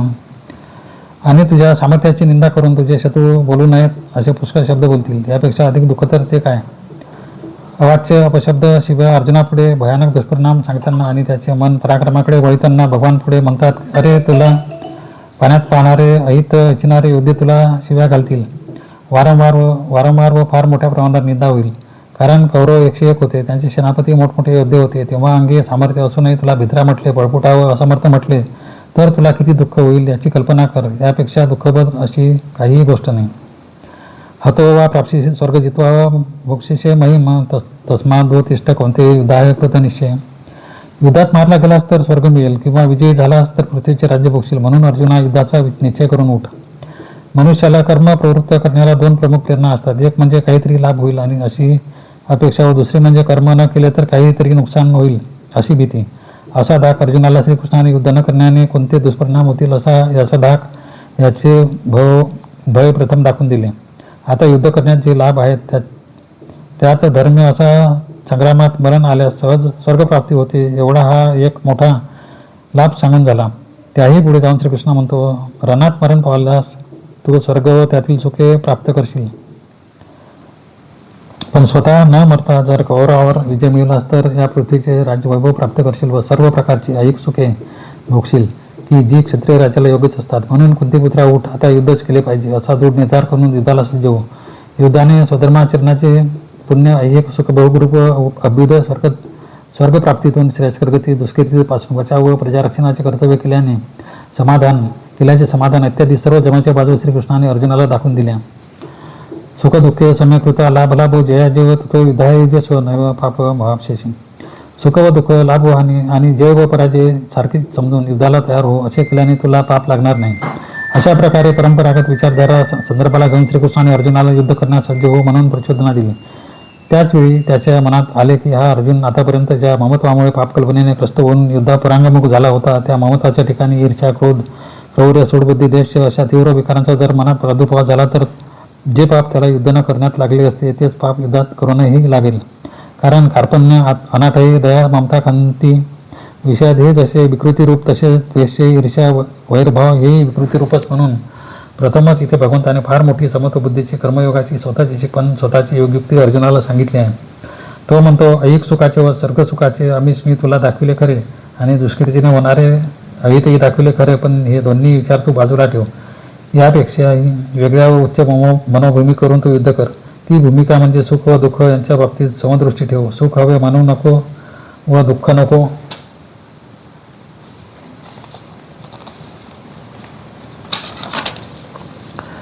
असेही म्हणू नको. आपला लाभ होईल किंवा लाभ होणार नाही याचाही विचार करू नको. आपला जय होईल की अजय पराभव होईल याची चिंता करू नकोस. पहा न चेतदिद कर्तरं न गर्यो यद्वा जयम यदि वा नो जयेयु. अशी निर्मळ समस्थिती तुझ्या मनाची कर आणि बुद्धाला तयार हो, म्हणजेच तुला पाप लागणार नाही. मनाचे विकार हेच पाप, हेतुतः पाप असते, बाह्यकृतीत नसते असा ध्वन्यार्थ आहे. यशते भीता संख्ये बुद्धिर्योगे त्रिमाशृणु बुद्ध्यायुक्तो यजापार्थ कर्मबंध प्रहास्यसि. अर्जुना, सांख्य मार्गातले वस्तुतत्व ज्ञान तुला सांगितले, आता योग मार्गातले ज्ञान आहेत. ह्या ज्ञानाने तू कर्मबंधनातून सुटशील. आपण अगदी नवीनच मुद्दा अर्जुनाला सांगत आहोत. याचे नीट भान ठेवून श्रीकृष्ण आपल्या उपदेश वचनांचे विश्लेषण व पृथक करून स्वतःच करीत आहे. आत्मा अविनाशी आहे, देहाविनाशी आहे. देहात तो असला तरी सर्व विकार विरहित आहे व वध होतो. तो आधीच नश्वर असणाऱ्या देहाचा नाश असून त्याबद्दल शोक करण्याचे कारण नाही. असे जे श्रीकृष्ण सांगत होता ते सांख्यमताप्रमाणे बुद्धीने विविध तत्वे वेगळी मांडून त्यांचे सार असारत्व विवरण करून सांगत होता. व या आधीच्या श्लोकात त्याने समत बुद्धीच्या अवस्थेचा उपोद्घात प्रथमच केला आहे. त्याचे स्पष्टीकरण करीत आहे. अरे पार्था, मी हे सांख्यमताप्रमाणे आत्म्याचे वेगळेपण व नित्यत्व सांगितले. आता कर्म करताना बुद्धी कशी स्थिर ठेवावी हे सांगतो. ते ऐक. अशा बुद्धीने जर तू युक्त होशील तर तुझ्या हातून युद्ध घडले व शत्रू म्हणून युद्धार्थ आलेल्या नाटलकांना शासन करताना क्षात्रवृत्तीला अनुसरून त्यांचा वध जरी तुझ्या हातून झाला तरी कर्माचे दुःख, पापरूप फल हेच भोगण्याचे बंधन तुला लागणार नाही. अर्जुनाच्या पापकल्पनेचा वारंवार समाचार घेऊन श्रीकृष्ण त्याला स्वकर्तव्याला सन्मुख करीत आहे. पुढे पहा. क्रमनाशोष्टी प्रत्यवायो न विद्यते स्वल्पमप्यस्य धर्मस्य त्रायते महत्व भयात. यात पूर्वी आरंभलेल्या कार्याचा नाश होत नाही व पुढे विघ्नही येत नाही. अशा या धर्माचे अल्प आचरणही मोठ्या भयापासून रक्षण करते. कर्म करताना स्थिर बुद्धी ठेवण्याचा हा जो योग म्हणजे कर्म करण्याची पद्धती मी सांगतो आहे त्यात अभिक्रमाचा नाश होत नाही. बुद्धीचे समत्व हा गीतेतील सिद्धांत खास नवीन आहे, पण त्यातही पूर्वीच्या उपनिषदादी ग्रंथातून ज्या कर्म मार्गाचा उपदेश केला आहे त्या मार्गाचा विरोध घडत नाही व कर्माचा आरंभ, त्याचा हेतू, त्याचे आचरण, त्याचे परिणाम, त्याचे पर्यावसन यासंबंधीचे अंतर्निष्ठ भूमिकेतील क्रम ठरविलेला असतो, त्यासही बाध येत नाही. पण ठरविलेली युद्ध आयत्या वेळी सोडून विषण्यपणे हातपाय काढणे यात मात्र असा अभिक्रमाचा बाध होतो. श्रीकृष्ण येथे आणखी एक सिद्धांत सांगतो. कर्मयोगाचे थोडेसे जरी आचरण केले तरी त्याने महाभयापासून माणसाचे रक्षण होते.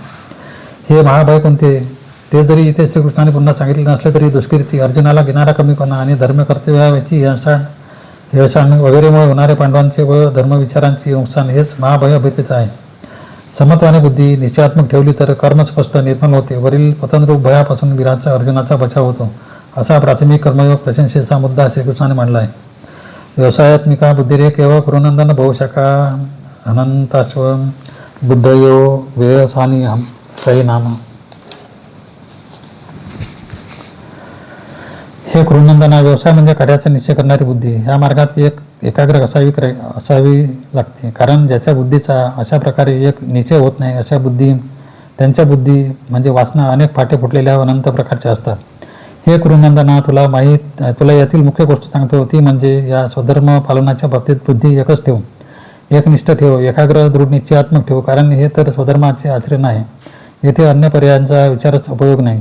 जे अव्यवस्थित विचलित अशा मनाचे असतात त्यांच्या बुद्धीला अनेक फाटे फुटतात व ते कोणतेही कार्य नीट करीत नाही. त्यांची बुद्धी नाना प्रकारे भरकटत जाते व नाना प्रकारच्या काल्पनिक संभाव्यतांची चिंता करीत बसते.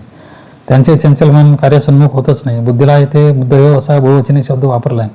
तेथेच मुळी एकाग्रतेचा अभाव असलेली बुद्धी असा अर्थ अध्यावृत आहे. यामिमा पुष्पिता वाचम प्रवदन्त्य विपश्रित वेदवादरता पार्थ नान्यदस्थिती वादिनं कामात्मान स्वर्गपराम जन्म कर्म फलप्रदाम क्रियाविशेष बहुला भोगेश्वर गती प्रति भोगेश्वर प्रसक्तानां तथा प्रवृत चितसाम व्यवसायित्मका बुद्धी समाधो न विधीयते.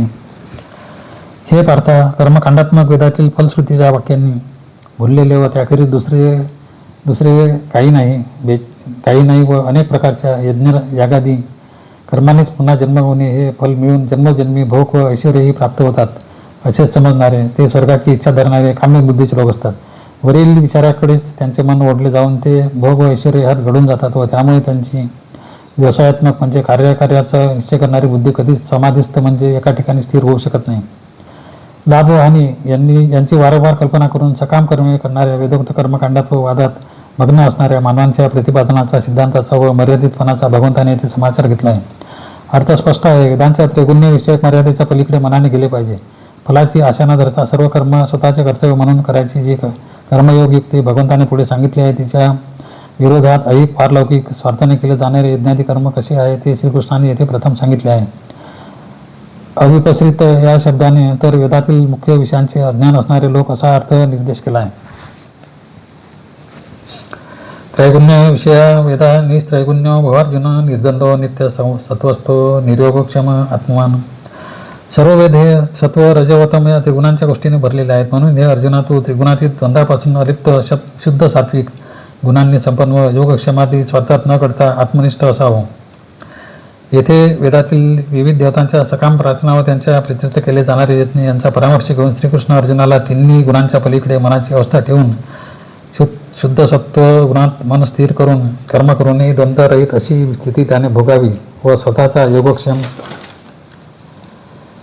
कसा चालेल अशी चिंता करू नये, आत्मनिष्ठ राहावे असे सांगत आहे. नित्य सत्व हा गुण तिन्ही गुणांच्या आतच नाही का? मग अर्जुनाला तिकडे त्रैगुण्य रहित हो असे सांगून लगेच नित्य सत्वतामध्ये राहा असे विरुद्ध मत कसे सांगितले असा प्रश्न उद्भवतो. तेव्हा नित्य सतत्व याचा अर्थ नीट समजून घेतला पाहिजे.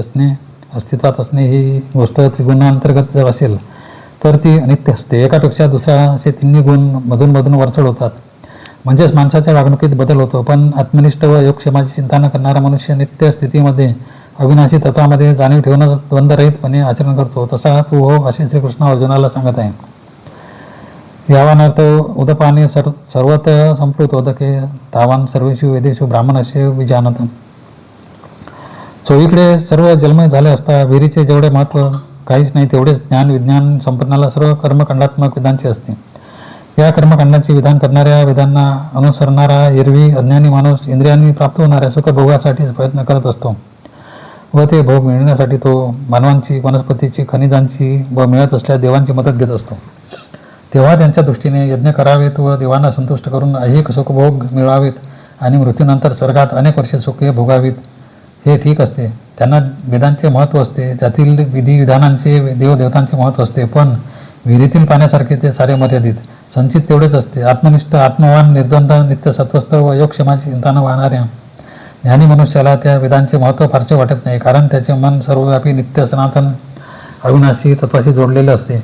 येथे ब्राह्मणस्य हा शब्द जन्मता प्राप्त वर्णाविषयी नसून ब्रह्मज्ञ योगी मनुष्याला उद्देशून आहे व विजानत याचा अर्थ विशेष ज्ञान असणाऱ्याच्या दृष्टीने असा आहे.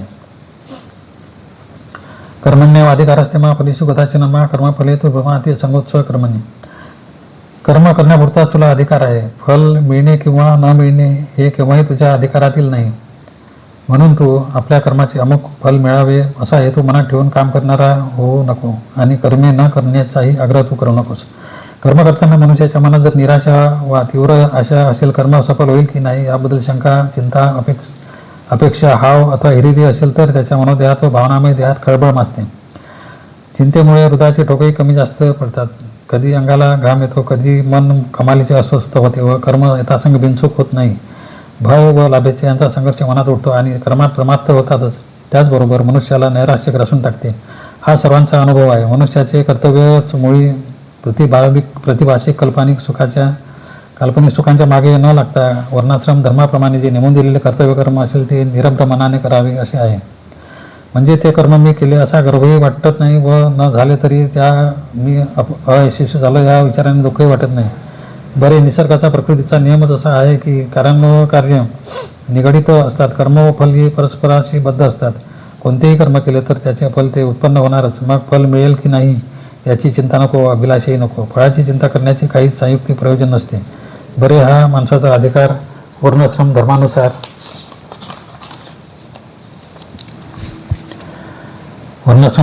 ठरतो. तो श्रुती स्मृतीतील विधानांनी ठरतो. म्हणूनच ते कर्मानी वेदांना अधिकार. तुझ्या कर्माचरणाबद्दल तेवढा वेदांना विधान करण्याचा अधिकार आहे. तू फळ द्यावेस किंवा स्वर्गादी सुखे मिळावीत अशी आशा मनात धरावीच असे काही वेदांचे विधान नाही, असा एक अर्थ यातून निघतो व तोही अर्थ गौरवपूर्ण आहे.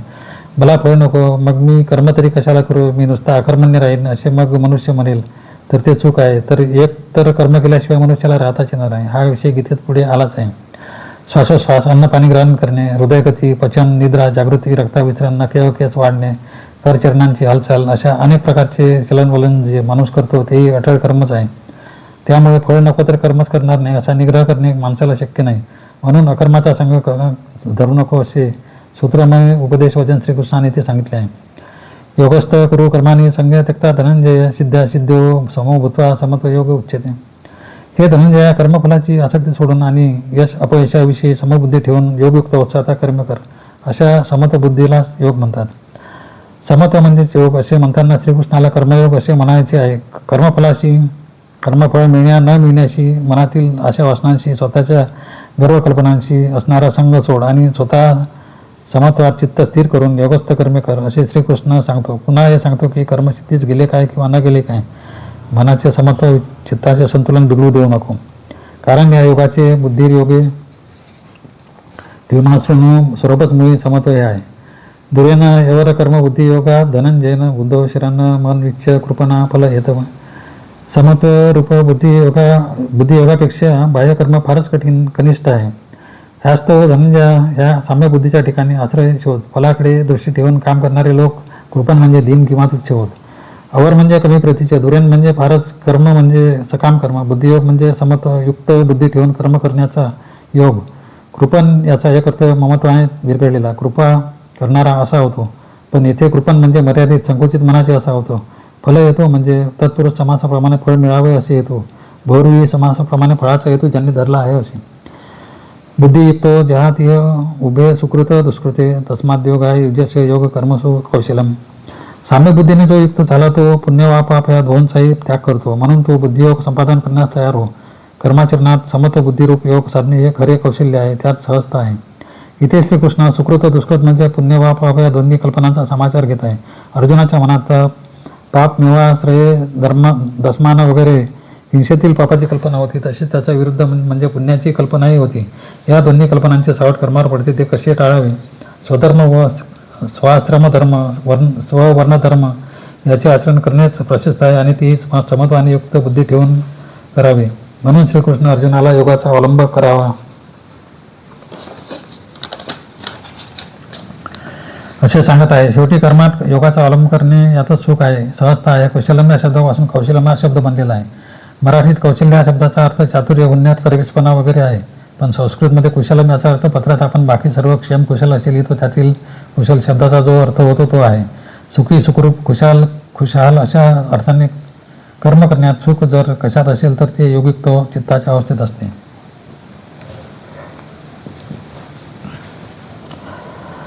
कर्मज बुद्धियुक्ता ही फलम त्यक्ता मनीषिना जन्म बंध विनिर्मुक्ता पद गच्छन्त्य नामयम. असे बुद्धियोगी व मनाचे स्वामी पुरुष आपल्या कर्माचे फळ टाकून दिल्यामुळे जन्माच्या बंधनातून मुक्त होतात, दुःखरहित पदाला जातात. आता श्रीकृष्ण एका विशिष्ट उच्च अशा जाणीवेच्या अवस्थेबद्दल अर्जुनाला सांगत आहे. बुद्धियुक्त म्हणजे अभ्यासात किंवा शास्त्रादीच्या ज्ञानात हुशार असा अर्थ नाही. बुद्धियुक्त व या शब्दात सर्व कर्मे करताना वासना, विकार, गर्व, नैराश्य, इच्छा, खंत आदींनी चित्त व्याप्त नाही व स्वच्छ निर्मळ बुद्धी आहे अशा माणसाचा निर्देश आहे. मनीषी याचा अर्थ ज्याचे मन दृढनिश्चय व समर्थ आहे असे. आत्मज्ञानी बलहीनाला लाभत नाही असे उपनिषदात वचन आहे. हे बल ज्याच्या मनात केवळ शरीरात नव्हे आहे तो मनीषी. असे कर्म निर्मल बुद्धीने करायचे व फलाचा त्याग करायचा. फलाचा त्याग म्हणजे कसा इथे आधीच स्पष्टीकरण दिले पाहिजे. कर्माचे करते पण स्वतःकडे घ्यायचे नाही. मी करतो असा अभिमान धरायचा नाही व नंतर फलाचा भोगता सोसणारा किंवा सुख प्राप्त करणारा मी आहे असाही विचारही करायचा नाही. असे केले तर जन्माचे या जगात जड देह धारण करून येण्यातील जाणीवेला जे देहाच्या मर्यादेचे बंधन पडते ते बंधन लागत नाही. जेथे आमय म्हणजे दोषविकार विकृती नाहीत असे ते अनामय ते पद म्हणजे बुद्धीची व जाणीवेची अवस्था. जन्म प्राप्त होत नाही असे ते म्हटलेले नाही. भौतिक जन्म मिळाला काय किंवा मनुष्य जीवात्म्याच्या पातळीवर कारण देहात राहिला काय, त्याला बंधन पडत नाही, कारण तो देहाशी व सुखदुःख भोगाशी वासनेने जखडलेला नसतो. यदा ते मोहकलिल बुद्धिर्व्यतितरिष्यति तदा गंताशी निर्वेद श्रोतव्यस्य श्रुतस्य. जेव्हा तुझी बुद्धी मोहरूपी कडूळ आवरणातून बाहेर पडेल तेव्हा तुला ऐकावयाच्या ऐकलेल्या गोष्टीचा लोकमताचा कंटाळा येईल. वेद म्हणजे जाणीव, निर्वेद म्हणजे जाणीवेचा अभाव. येथे चिटकारा, कंटाळा, अभाव अशा अर्थाने निरोध हा शब्द आला आहे. मोहाचे आवरण बुद्धीला पडणे म्हणजे चटूपणे मनग्रस्त होणे व मी आत्मा आहे याची स्मृती नष्ट होणे होय. अर्जुनाला कर्मकांडासंबंधीच्या श्रुतीतील सकाम कर्मातील फलप्राप्तीचा मोह कसा सुटेल ते श्रीकृष्ण सांगत आहे.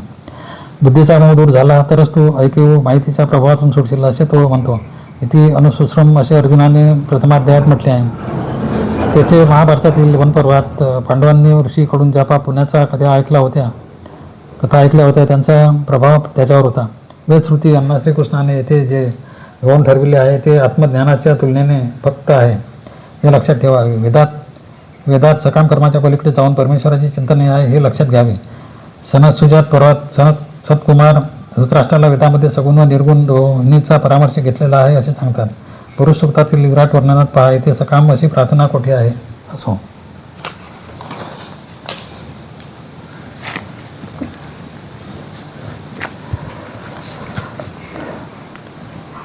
श्रुती विप्र प्रतिपन्न ते यदा स्थास्यती निश्चला समाधावचला बुद्धिस्तदा योग मवाप्स्यसि. वेदातील कर्मफलांच्या श्रवणामुळे चंचल झालेली तुझी बुद्धी स्थिर होऊन जेव्हा समाधीत दृढ व निश्चल राहील तेव्हा तुला बुद्धियोग प्राप्त होईल. आधीच्या श्लोकातील प्रतिपादनच पुढे घेतले असून त्यात बुद्धी समाधीत अचल राहील तेव्हा मी म्हणतो तो कर्मयोग तुला प्राप्त होईल असे येथे वेगळ्या शब्दात म्हटले आहे. हे श्रीकृष्णाचे विधानच अर्जुनाला यापुढचा जिज्ञासू प्रश्न विचारण्यास प्रोत्साहित करीत आहे. बुद्धी व प्रज्ञा हे समानार्थक शब्द गीतेत उपयोगात आणले आहे. श्रुती म्हणजे विप्रतिपन्ना म्हणजे प्रतिपन्न नाही अशी, अर्थात चंचल भ्रांत झालेली. प्रपन्न म्हणजे शरण आलेली. प्रतिपन्न म्हणजे एखाद्या गोष्टीला चिकटलेली. विप्रतिपन्न म्हणजे परांगमुख झालेली असाही अर्थ निघतो. श्रुतीकडून परत वळलेली, श्रुतींना व त्यांच्या प्रभावाला नकार देणारी अशी बुद्धी असा या शब्दाचा अर्थ जास्त चांगला आहे. स्थित प्रज्ञा अशा अवस्थेचे वर्णन थोडेसे झाले. इथे अर्जुनाला या अवस्थेचे जास्त ज्ञान मिळवावे अशी गोडी लागली व तो विचारित आहे. स्थितप्रज्ञाची व्याख्या काय?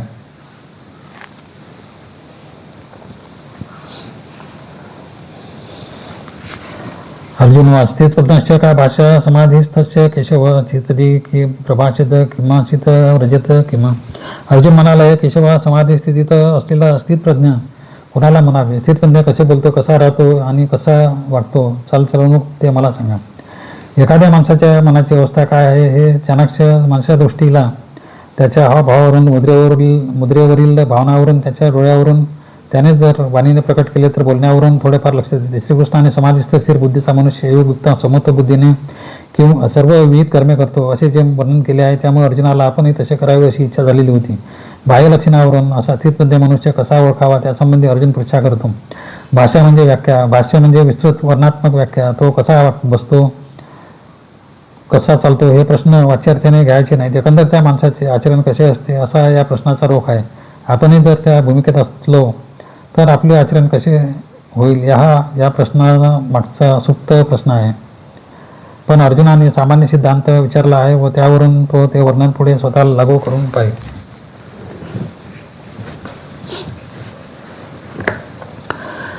श्री भगवान वाच. प्रजाती यदा कामान सर्वान पार्थ मनोगतान आत्मना तुष्ट स्थित प्रज्ञस्त धोचते.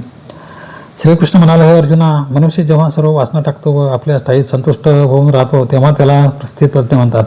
अर्जुनाच्या प्रश्नाला श्रीकृष्ण प्रथम महान लक्षण, प्रमुख लक्षण सांगून उत्तर देत आहे.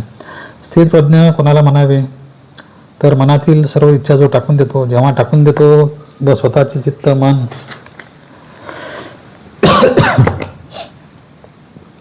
इंद्रियांच्या द्वारा बाहेर जाणाऱ्या भोग प्रवृत्ती यांना आत्मरूपातच संतोषाने ठेवतो.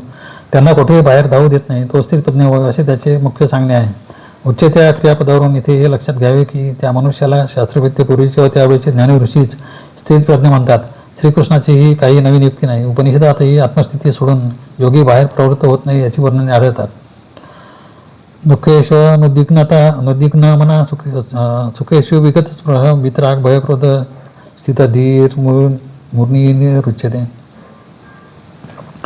दुःखात ज्याचे मन विषण्ण होत नाही, सुखाच्या काही ज्याला अभिलाषा नाही, प्रीती भय व क्रोध ही ज्याची सुटली असतील त्याला स्थितप्रज्ञ मुनी म्हणतात. या श्लोकात स्थितधी या शब्दाची व्याख्या करताना त्या मनुष्याला मुनी म्हटले आहे व तो ज्ञानीजनाकडून तसा म्हटला जातो असे सांगितले आहे. त्याची लक्षणे आधीच्या आत्मनीत संतुष्ट या पदाचे जास्त विवरण करणारी आहेत. माणसाचे मन दुःख प्राप्त झाले की फार भांबावून जाते. नको हा जीव असे त्याला होऊन जाते. तसेच त्याला नेहमी सुख तेवढे हवे असते. पण या स्थितधी मुनीचे मन दुःखाने चिडून जात नाही आणि सुखासाठी हपापलेले पण असत नाही.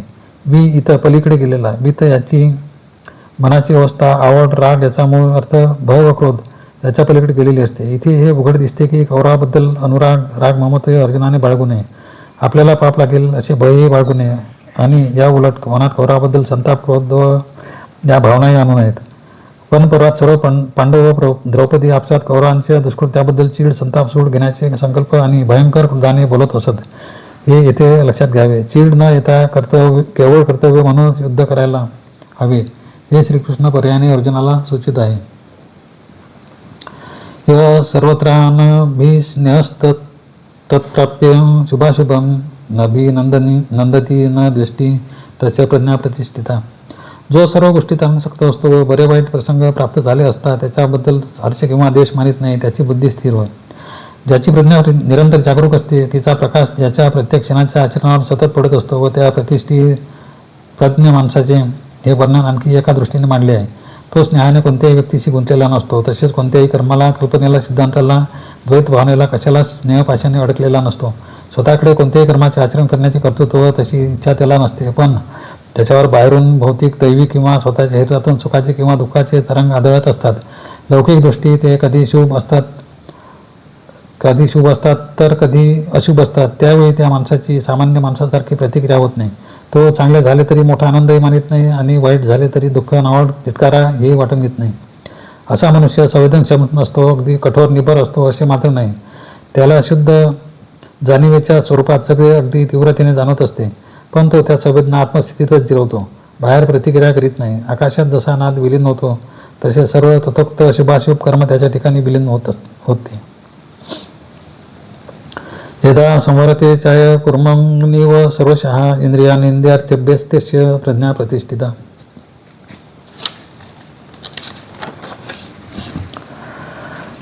कासव आपले अवयव सर्व बाजूने जसे आखडून घेतो त्याप्रमाणे जेव्हा हा पुरुष आपली इंद्रिये त्याच्या विषयापासून आवरून घेतो तेव्हा त्याची बुद्धी स्थिर होते.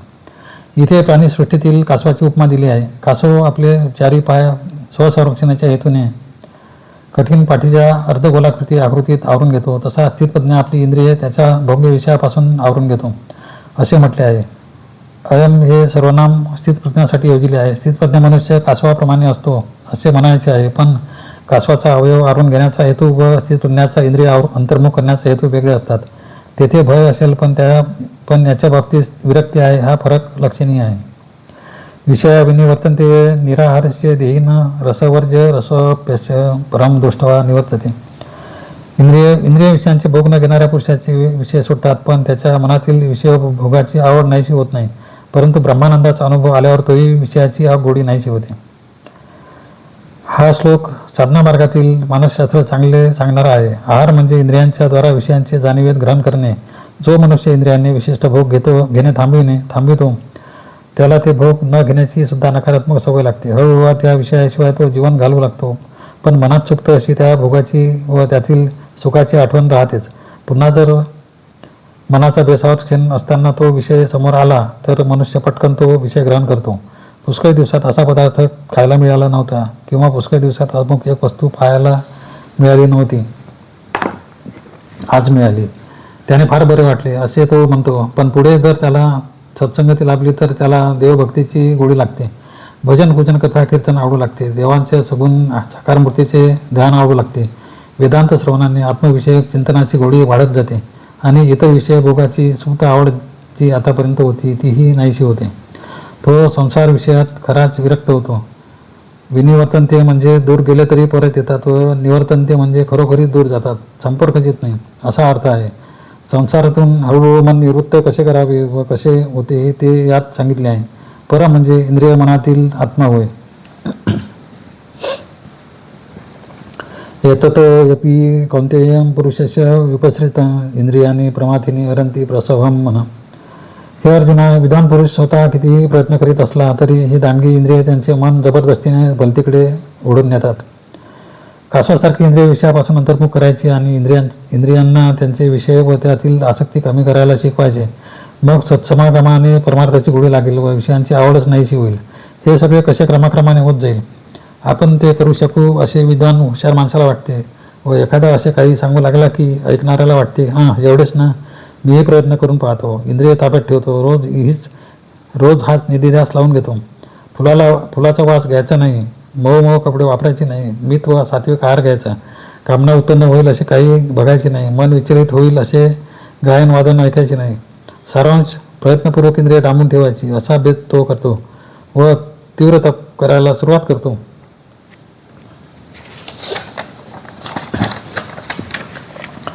पण माया मोठी जबरदस्त असते. विश्वामित्राला मेनका केव्हा मोह पडेल, मरणासन्न साधूचे मन बोरामध्ये केव्हा जाऊन बसेल, संगीताच्या मोहाने मद्यपी लोकांची संगत केव्हा लागेल आणि साधनेचे बालेकिल्ले केव्हा ढासळून पडतील, काहीच नेम नाही. इथे इंद्रिये यांचे मन भरकटत कोठेही दौडवीत नेतात हे सांगून श्रीकृष्ण भक्तीचे महत्त्व उपदेशात प्रथमच सांगत आहे. पहा,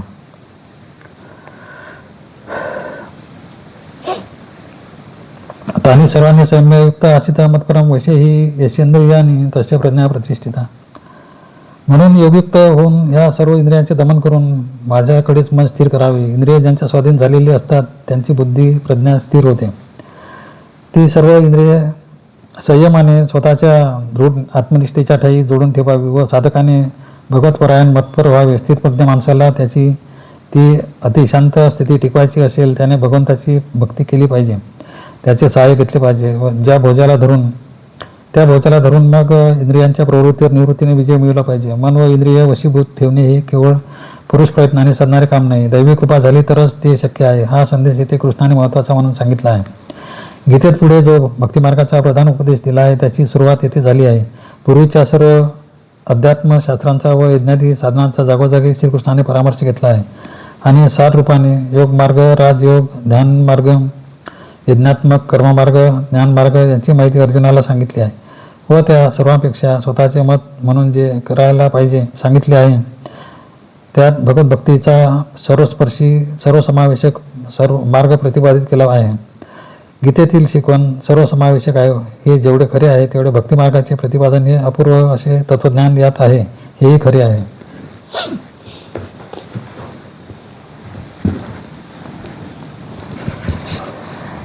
ध्यायतो विषयांकुशं संगस्तेषुपजायते संगात संजायते काम क्रोधो भिजायते. सतोदित विषयांचे चिंतन करणाऱ्या पुरुषाला त्या विषयाची आवड उत्पन्न होते, त्या आवडीपासून इच्छा उत्पन्न होते, त्या इच्छेपासून प्रतिबंध झाल्याने क्रोध उत्पन्न होतो. तेवढे सांगून झाले. आता प्रश्न असा आहे की डोळे, कान, रसना, करचरण, त्वचा, नाक या इंद्रियांच्या बाह्य विषयांशी थेट संपर्क येतच राहणार. जोपर्यंत ही संवेदनक्षम इंद्रियाद्वारे उघडी आहेत तोपर्यंत नेत्रांना दिसणार पदार्थ दिसणार, कानांना ऐकू येणार, रसनेला गोड कडू वगैरे रसांचे ज्ञान होणार, नाकाला बरा वाईट वास येणारच, हातापायांना हवेचा किंवा अन्य जड सूक्ष्म पदार्थाचा स्पर्श होणारच. पंचमहाभूतातून शरीर मनाशी विविध वस्तूंचा संपर्क येतच राहणार. त्याला काय करायचे? युक्ती आहे. माणूस आत्मविस्मृती होऊन नशाप्रत कसा जातो हे आधी पहा, मग पुन्हा आत्मनिष्ठ व्यवस्थितपणे कसे व्हायचे ते कळेल. विषयांचे मनाने ध्यान केले तरच त्या विषयांशी जाणीव चिकटते, संग घडतो. ध्यान केले नाही तर प्रत्यक्ष इंद्रियांशी ती संपर्कात आली तरी संग घडत नाही. हीच ती युक्ती. असो विषयांच्या ध्यानाने त्यांचा संग घडतो, मग ते विषय स्वतःला मिळावे, त्यांच्या शरीराने व मनाने अनुभव घ्यावा अशी इच्छा उत्पन्न होते. इच्छा उत्पन्न झाली की एरवी शांत मनात खळबळ माजते. स्वतःच्या आहे त्या स्थितीविषयी असमाधान वाटते, क्रोधही येतो. मी कुरूप असेन तर त्या कुरूपपणावर मी हा चिडतो, तोच क्रोध होय. मग त्यापासून पलायन सुरू होते. क्रोधात भवती सम्मोह, सम्मोहात स्मृतिविभ्रम, स्मृतिभ्रंशात बुद्धिनाशो, बुद्धिनाशात प्रणश्यति.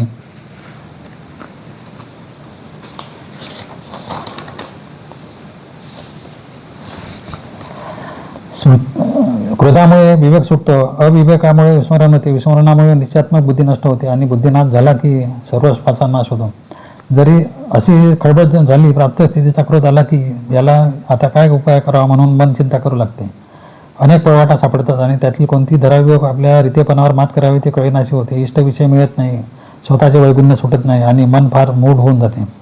त्या संभ्रमावस्थेत मी खरा कोण, मी उपाधिरहित आत्मा आहे या सत्यस्थितीचे स्मरणच नाहीसे होते व बुद्धीचे निश्चयात्मक स्वरूप आणि कार्य तर योग्य त्या आत्मस्मृतीच्याच साह्याने चालते. म्हणून स्वतःच्या यथार्थ स्वरूपाचे विस्मरण झाले की बुद्धी नष्ट होते व बुद्धीचा नाश हा स्वाधकाचा नाश होय. त्याचा मुक्तिमार्ग इथे बुजून जातो. तो विषयात अधिकाधिक गुंतत जातो आणि भ्रांत मन स्थितीमुळेच तो सुटण्याचा जो उपाय म्हणून करायला जातो तो जास्तच गुंतविणारा ठरतो. म्हणून युक्ती कोणती, ध्यान विषयांचे करायचे नाही, संपर्क झाला तरी उपेक्षा करायची, गुंतायचे नाही. इथेच खरा भगवंताच्या भक्तीचा उपयोग साधकाला होतो. त्याच्या इंद्रियांना सर्व जग ईश्वरमय विष्णुमय दिसते. विषयांचे मोहकारक गुण प्रतीत न होता विषय तो झाला त्याचा नारायण असे होते. यासाठीच मत्पर या शब्दांची नेमक्या ठिकाणी योजना केली आहे. रागद्वेष वीक्षतेस्तु विषयानिंद्रिये ईश्वरन आत्मवैश्वर्य विधेयात्मा प्रसाद मध्ये गच्छति. प्रीती द्वेष रहित व पूर्णपणे स्वाधीन अशा इंद्रियांनी विषयात वावरणाऱ्या स्वाधीन अंतकरणाच्या पुरुषाला प्रसन्नता प्राप्त होते. म्हणूनच इंद्रियांनी शरीराने पंचमहाभूतमय जगतात वावरणे अटळ आहे तर त्यांना तशी वावरू देत साधकांनी काय करावे, त्या विषयांची आवड किंवा नावड मात्र मनातून व इंद्रियांच्या प्रवृत्तीतून संवेदन शक्तीतून काढून टाकावी. रागद्वेषांनी विरहित आत्म्याच्या वशीभूत अशा इंद्रियांनी जर जगात वावरला तर मनुष्य हा विधेयात्मा म्हणजे त्याचा आत्मा स्वभावता जसा असावा तसा निर्लिप्त राहून असून तो प्रसन्नता प्राप्त करतो. प्रसन्नता म्हणजे शांत अशी ब्रह्मस्थिती, स्थितप्रज्ञाची अवस्था होय. अधिगम आत जाणे, कडे जाणे, इथे त्या मनुष्याला अंतर्यामातच प्रसन्नता लाभते. आत्मन्यव संतुष्ट म्हणजे सर्व संतोष, सर्व प्रसन्नता त्याला स्वतःच्या ठिकाणीच लाभते. प्रसादे सर्व दुःखांना हानिरस्योपजायते, प्रसन्न चेतसो याशो बुद्धी पदेव तिष्ठते. प्रसन्नता प्राप्त होताच त्याच्या सर्व दुःखांचा नाश होतो आणि ज्याचे चित्त प्रसन्न होते त्याची बुद्धी लगेच स्थिर होते. आधी सुखे व दुःखे याबद्दल आवड व नावड ठेवायची नाही असे केले व नंतर सर्व इंद्रियांच्या वृत्ती आत्मरूपातच रमान होऊन प्रसन्नता लाभली म्हणजे काय होते, सर्व दुःखांचा लय होतो. सर्व म्हणजे सर्व दुःखांचा हे लक्षात घ्या. एक दुःख तर दुःख दूर व्हावे म्हणून लोकांनी तपश्चर्या केली व तेवढ्यापुरते वरदान मागून घेतले. या कथा भारतीय पुराणात पुष्कळ आहेत. श्रीकृष्ण इथे सांगत आहे की एकूण एक सर्वच दुःखे नष्ट होतात व चित्त सदा प्रसन्न झाले की बुद्धी चंचल कशी बरे होईल ती परी अवतिष्ठते म्हणजे सगळीकडचे भरकटणे भोवतालचे व्यवधान संपून आत्मस्थितीतच स्थिर होते. नास्ति बुद्धिरयुक्तस्य न चायुक्तस्य भावना न चाभावयतः शांतस्य कृत सुखम.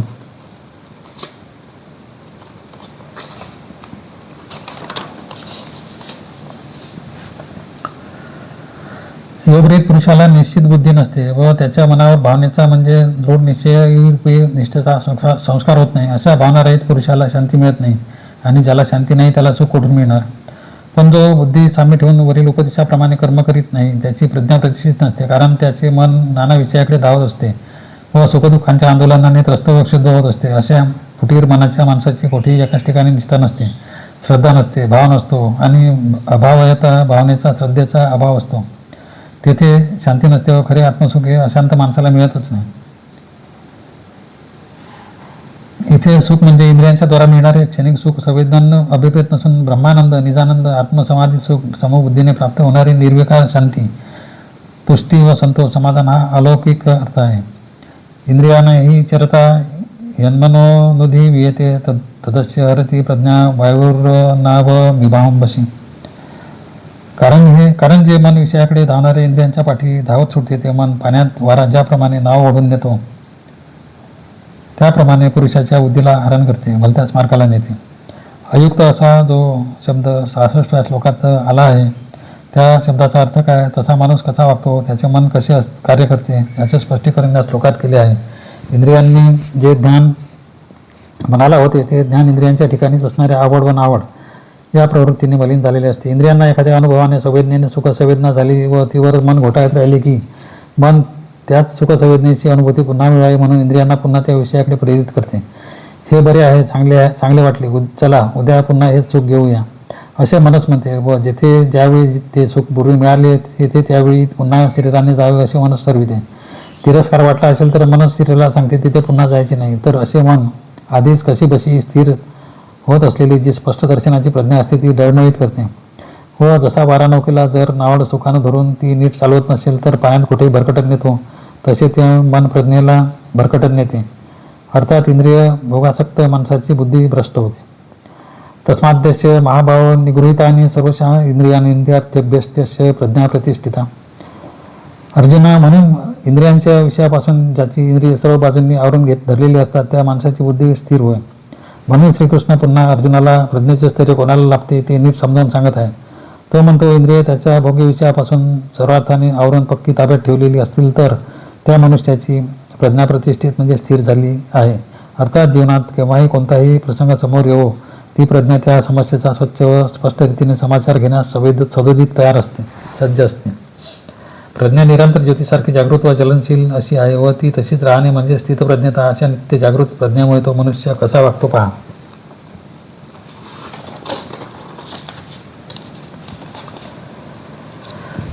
या निशा सर्वभूताना तशाम जागती संयमी यशा जागृती भूतानी सा निशा पश्यतो म्हणे. सर्व प्राण्यांना जी रात्र तीच संयमी स्थित प्रज्ञा जागृत असतो आणि जीत प्राणी मात्र जागतात ती अवस्था म्हणजे ज्ञानी मुनीची रात्र होय.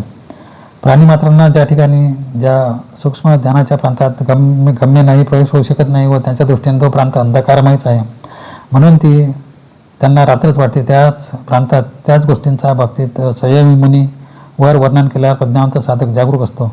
तो डोळसपणे त्या अवस्थेत व्यवहार करतो. झोपेत माणसाचे भावनामय व मनोमय देही स्वप्न सुषुप्ती यांना त्यांचा भोग घेत असतात. पण ज्या अवस्थेत लोकांची स्वप्न व सुषुप्ती चालू असते त्या अवस्थेत द्रष्टे मुनी जणू दिवसच आहे असे सहजतेने सुबुद्धपणे जागृत राहतात आणि ज्या ऐहिक लाभासाठी माणसे कष्ट करतात, मोठे चतुराईने सावधानपणे वागतात त्या त्यांच्या जागृतपणाच्या क्षेत्रात मुनिद्रष्टा हा निष्क्रिय असतो, जणू तो निद्रिस्तच असतो. संयम या शब्द, पश्चात हे शब्द विशेष महत्त्वाचे आहेत.